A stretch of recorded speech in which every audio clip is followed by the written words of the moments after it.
The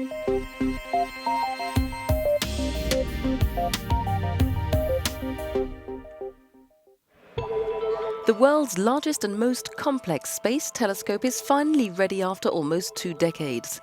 Named after former NASA Administrator James Webb, it'll be far bigger and powerful than the Hubble Space Telescope, which it will replace. When it's launched into space in 2018, it'll be able to peer back in time, teaching us more than ever before about the origins of the universe. It will also be tasked with looking for signs of life on other planets. We've done 2 decades of innovation and hard work, and this is the result. We are opening up a whole new territory of astronomy. So we will see things that we've never been able to see before because this telescope is much more powerful than even the Great Hubble telescope. The telescope is equipped with a mirror 5 times larger than Hubble's.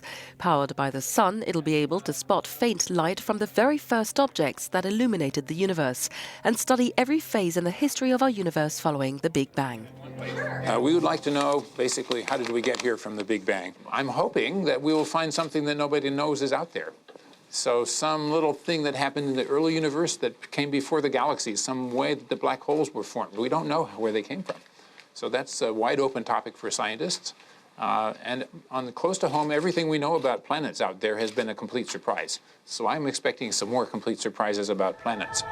The telescope's greater power will also mean that it can see planets in greater detail, allowing scientists to look for atmospheres, seasons, and even weather or signs of life.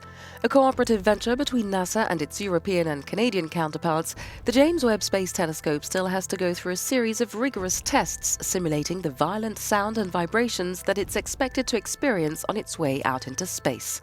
The launch is scheduled for 2018.